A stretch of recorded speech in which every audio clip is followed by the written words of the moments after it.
It's strange how some machines from the 1950s seem to speak even before their engines turn over. The 1955 Plymouth Belvedere is one of those machines.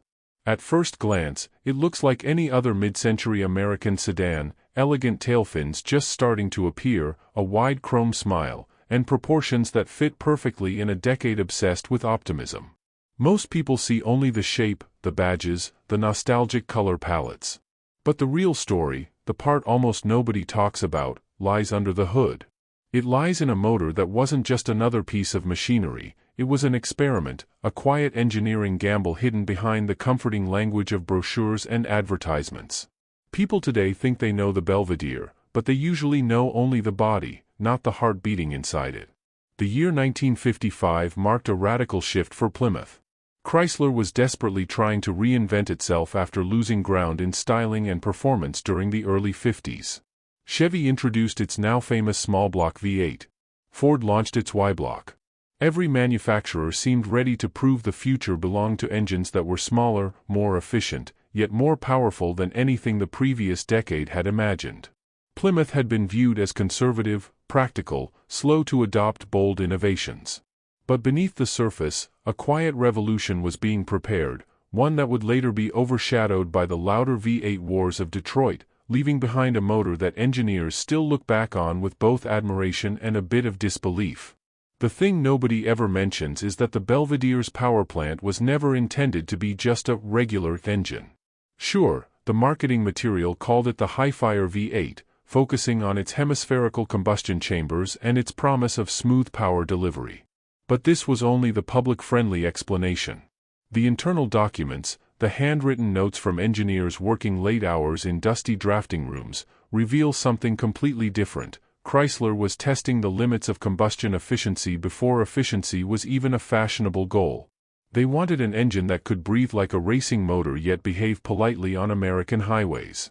And so they created a chamber shape that looked simple on the outside but hid complex airflow behavior that even modern students of engine physics find impressive.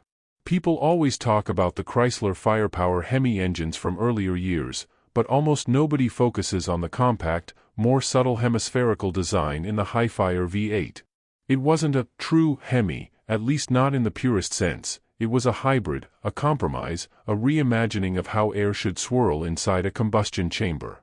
That swirl is where the secret begins, because this engine didn't rely on brute force. It relied on precision, something unusual for American cars of the 1950s, especially at Plymouth's price range. Engineers experimented with port angles, valve placement, and piston crown shapes, chasing a burn pattern that looked almost like a perfect spiral in their test diagrams. The goal was simple but incredibly ambitious: extract more power from each drop of fuel without pushing the engine to the point of unreliability. The secret experiments weren't done in glamorous laboratories. They happened in rooms that smelled of oil, metal filings, and the sharp tang of test fuel. Rumors circulate even today among old Chrysler retirees about prototype engines torn apart after only a few hours of testing, not because they failed, but because the results were too good, too advanced for a brand that wasn't supposed to overshadow its more expensive siblings. That's something most enthusiasts never consider. Plymouth was never meant to be the star. Dodge and Chrysler were the performance and luxury divisions. Plymouth was supposed to be the practical one, the car for families and sensible buyers. And yet, hidden in the Belvedere was an engine that could embarrass cars costing far more, if only the company had decided to push it harder. The intake system is where things get especially interesting. The typical story is that it used a simple two-barrel carburetor, but that is a half-truth.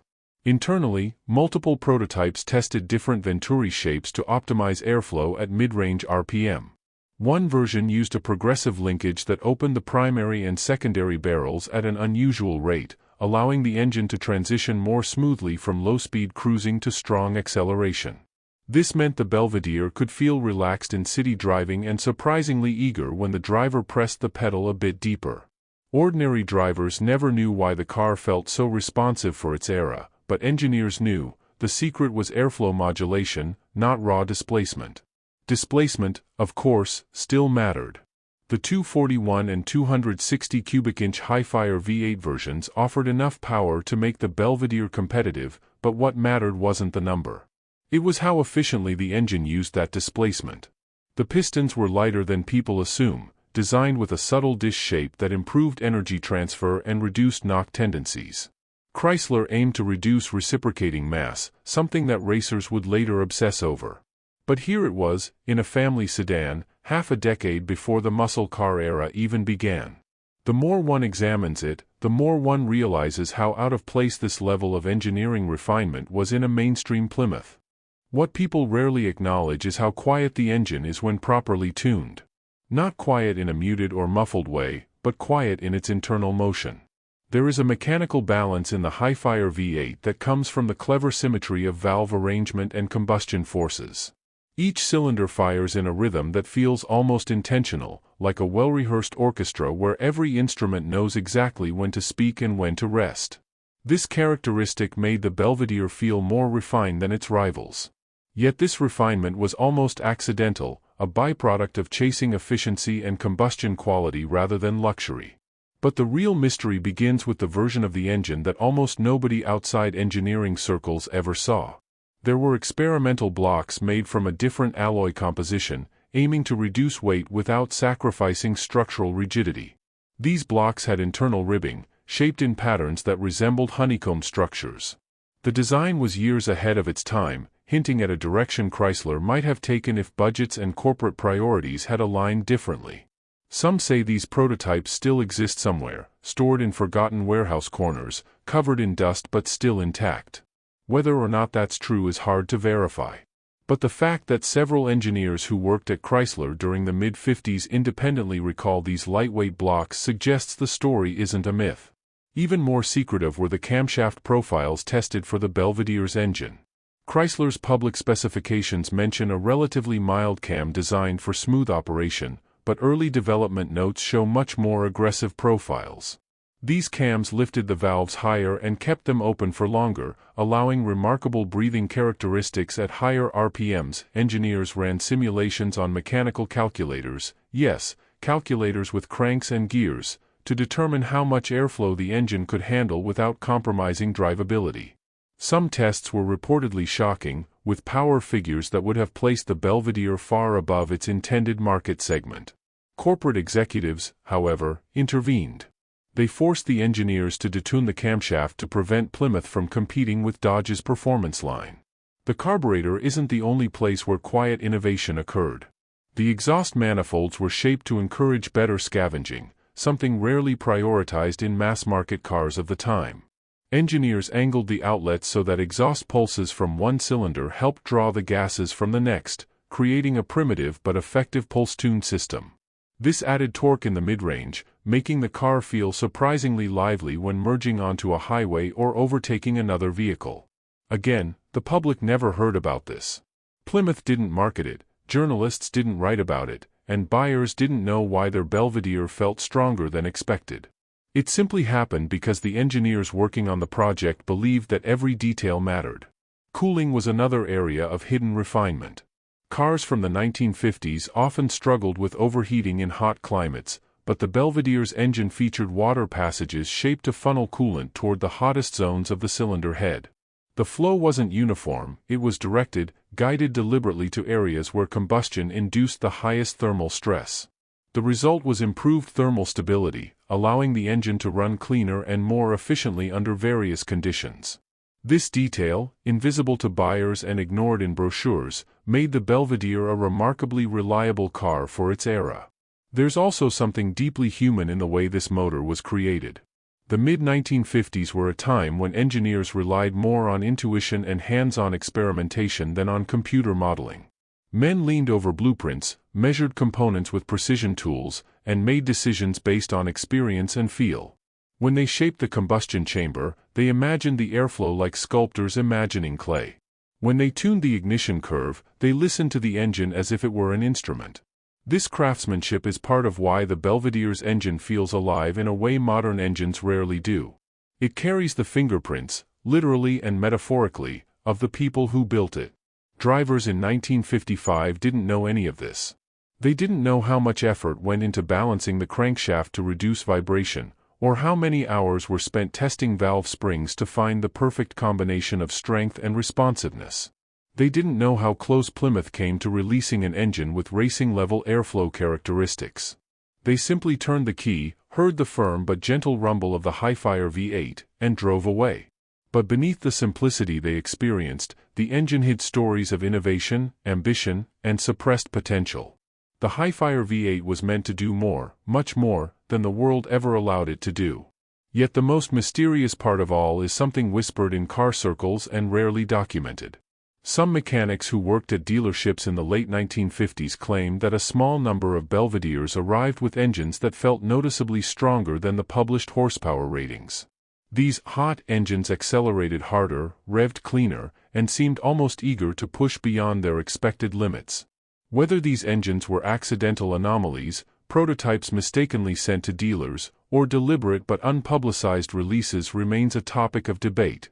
But the consistency of these accounts suggests that the line between official specifications and hidden potential was thinner than most people realize. In the hands of skilled tuners, the engine revealed even more. People quickly learned that the design responded exceptionally well to ignition timing adjustments and carburetor tuning. A simple tweak here, a slight jet change there, and the engine came alive in a way few expected from a Plymouth.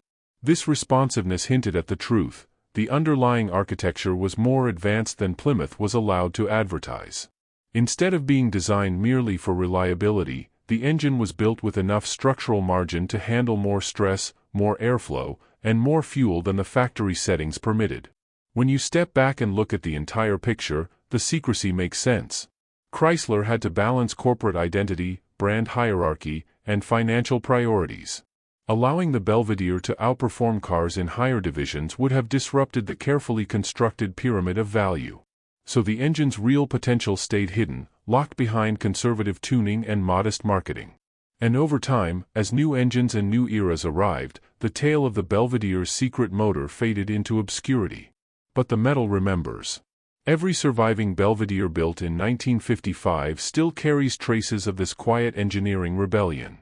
And when one of these engines is opened today, when the heads come off, when the pistons are pulled, when the intake ports are examined, you can see the story written in shape and metal. You can see the ambition that never reached the public eye. You can see the careful thought that went into creating a motor far greater than anyone was meant to know. What becomes most fascinating about this engine, once you look beyond the documents and the engineering notes, is how deeply it represents a moment in American automotive history when everything seemed possible. The United States was booming, highways were expanding across the country like veins of opportunity, and people wanted cars that could take them farther, faster, and with more confidence. Yet even in such an era of optimism, some ideas stayed hidden, not because they lacked merit, but because timing, strategy, and corporate caution held them back. The Plymouth Belvedere's motor is one of the clearest examples of this phenomenon, a machine designed to do more than it was ever permitted to show publicly. As the years passed, the rumors surrounding this engine shifted into something resembling myth.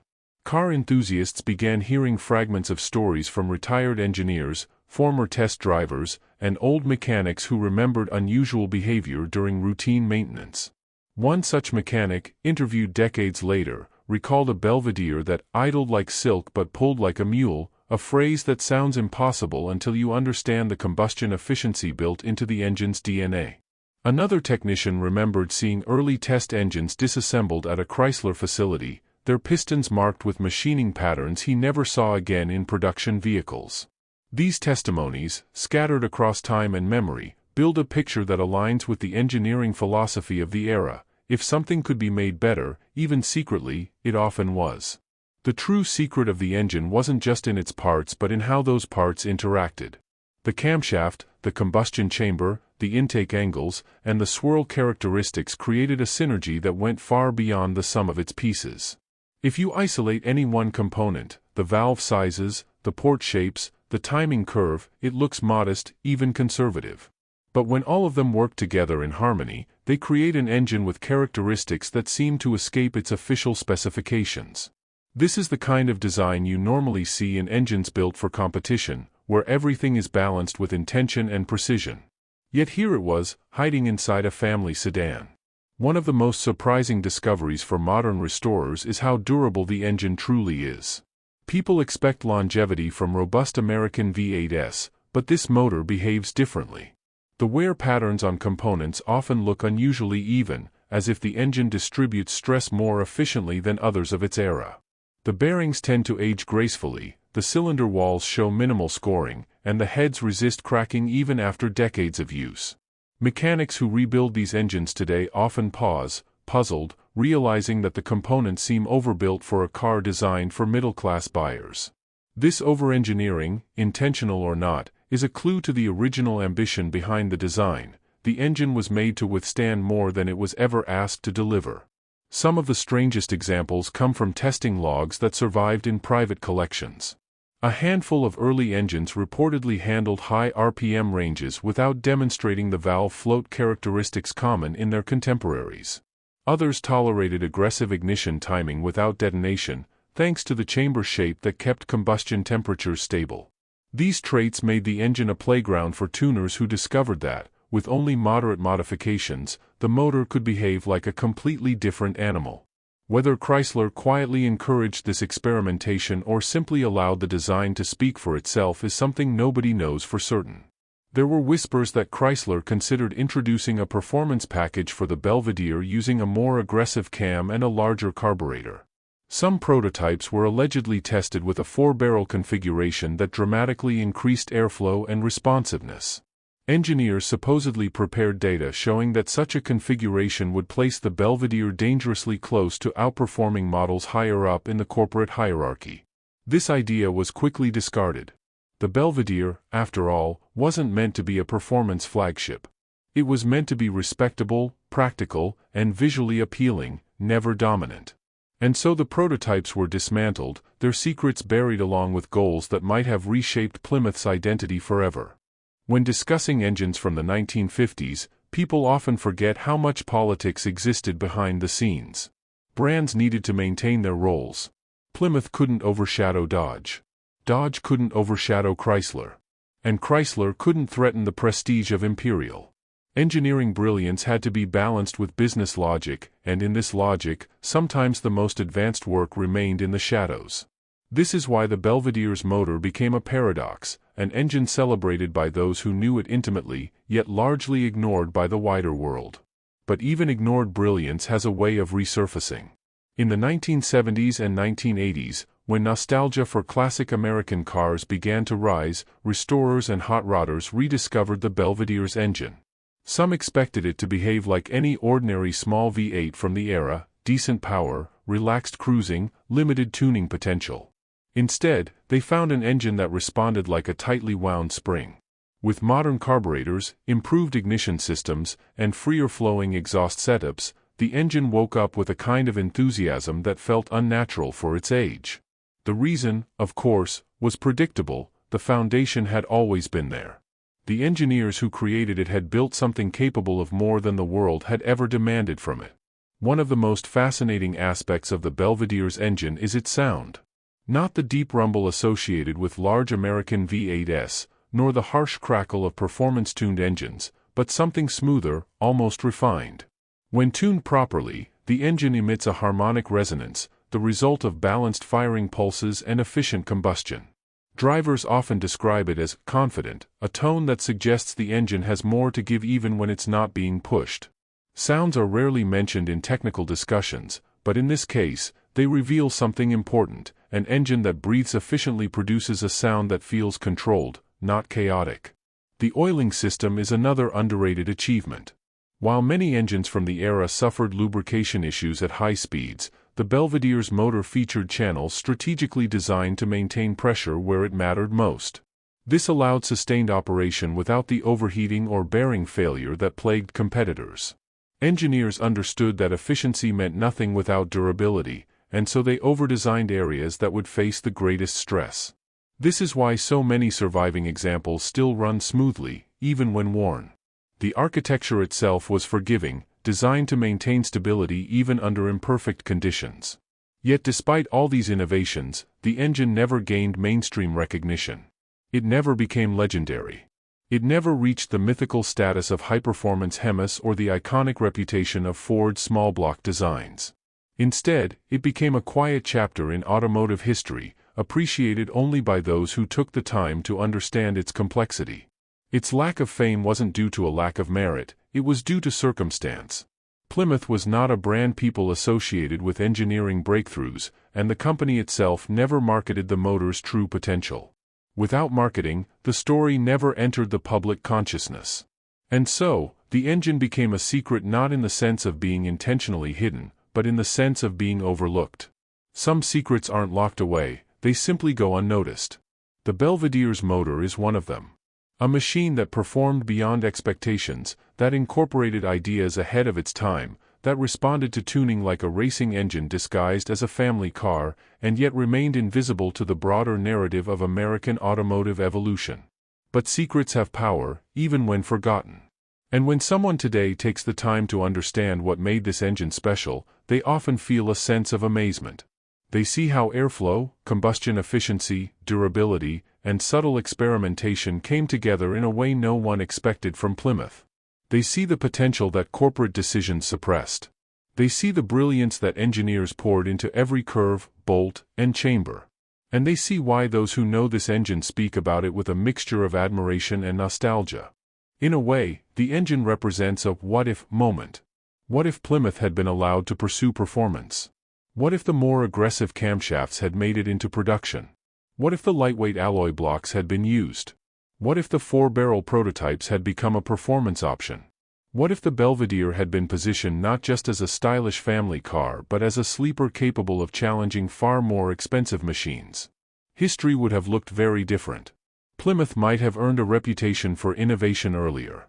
The muscle car era might have evolved differently. The hierarchy of American brands might have shifted. But constraints create stories, and perhaps this engine is more fascinating because it lived in the shadows. It became the quiet masterpiece that only true enthusiasts appreciate. Anyone can point to famous engines and celebrate their achievements. But it takes a special kind of passion to uncover the brilliance hidden in an engine most people overlook. That passion is what keeps the Belvedere's motor alive today, through restorations, through research, through the memories of those who once worked on it or drove it without realizing what they had. And in that sense, the engine succeeds in a different way. It may not have been the loudest or the most praised, but it endures because it was built with purpose, with intention, with craftsmanship that transcended the expectations of its time. Even now, nearly 7 decades later, the Belvedere's motor continues to surprise those who open it up, examine its architecture, and realize how far ahead it was. Machines like this don't fade, they linger, waiting for the right moment to be rediscovered. When you stand beside a 1955 Plymouth Belvedere today, listening to the gentle heartbeat of its engine, you hear more than mechanical noise. You hear history. You hear ambition. You hear the whispers of engineers who dared to build something extraordinary in a world that wasn't yet ready for it. And somehow, that makes the engine even more remarkable. Its story isn't told in advertisements or museum plaques. It lives in the metal, in the combustion pulses, in the quiet confidence of a motor that always knew what it was capable of, even if nobody else did.